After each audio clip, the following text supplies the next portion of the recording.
নমস্কাৰ।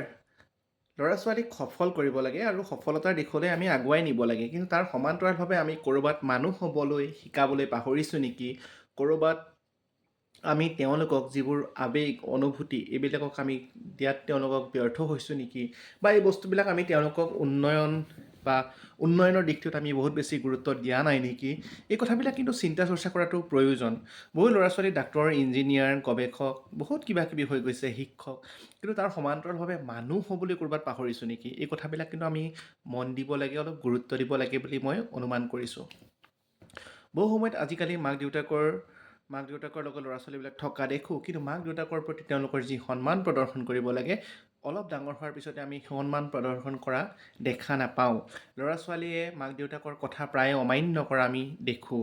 গতিকে এই যে সৰু সৰু কথাবিলাক আমি এৰি চলিছোঁ, এই সৰু সৰু কথাবিলাকক যে আমি গুৰুত্ব দিয়া নাই, ক'ৰবাত নহয় ক'ৰবাত ইয়াত এটা কেৰুণ লাগিছে।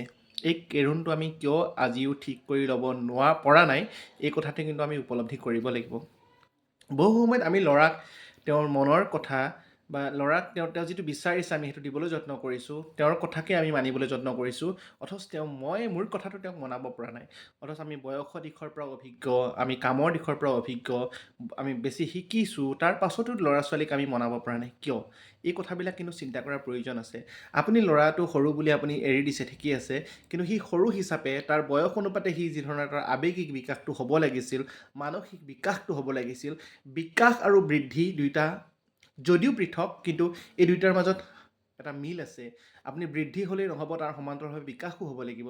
বহু ক্ষেত্ৰত ল'ৰা ছোৱালীবিলাক বৃদ্ধি ঠিকেই হৈ আছে, কিন্তু প্ৰাকৃতিকভাৱে যিবিলাক বিকাশ হ'ব লাগে শৰীৰৰ, সেই বিকাশবোৰো ঠিকেই হৈ আছে, কিন্তু বাহ্যিক দিশটো চাই সামাজিক এটা পৰিৱেশত জীয়াই থকাৰ কাৰণে আমি যিখিনি বিকাশ আমাৰ হ'ব লাগে মানসিক দিশৰ পৰা, সেইখিনি ক'ৰবাত হোৱা নাই নেকি? এই কথাবিলাকো চিন্তা চৰ্চা কৰা কিন্তু প্ৰয়োজন আছে। এনে এটা সময় আহিব যদি আমি এই কথাবিলাকক গুৰুত্ব নিদিওঁ, হয়তো আপোনাৰ ল'ৰা ছোৱালী বহুত সফল হ'ব, টকা পইচা থাকিব, কিন্তু মানুহ হিচাপে কিন্তু শূন্য হৈ ৰ'ব। আৰু তেতিয়া কিন্তু অভিভাৱক হাৰিব, সমাজখন হাৰিব। তেতিয়া কিন্তু এই গোটেই পৰিৱেশটো আমি যিখন এখন সুশৃংখলিত সমাজৰ সপোন দেখোঁ, সেইখন কিন্তু বাস্তৱত আমি কেতিয়াও দেখিবলৈ নাপাম। গতিকে এই কথাবিলাক এবাৰ চিন্তা চৰ্চা কৰাটো অতিকে প্ৰয়োজন।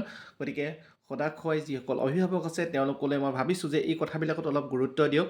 ল'ৰা ছোৱালীক আৱেগিকভাৱে অলপ সুস্থ আৱেগটোৰ কথা শিকাওক, তেওঁলোকে ইম'চনেলি ডেভেলপ কৰাওক, আৱেগিকভাৱে তেওঁলোকক শক্তিশালী কৰাওক, তেওঁলোকক ভাবিবলৈ শিকাওক, চিন্তাশীল হ'বলৈ শিকাওক। গতিকে চিন্তাৰ দীনতা যদি বাঢ়ি গৈ থাকে, এখন সুস্থ সমাজ আমি কোনোকালেই গঢ়িব নোৱাৰিম। এই কথাবোৰ মনত ৰখাটো প্ৰয়োজন বুলি ভাবি মই ভিডিঅ' আকাৰে জনালোঁ। গতিকে সকলোৱে কথাবোৰ মন দিব। ধন্যবাদ।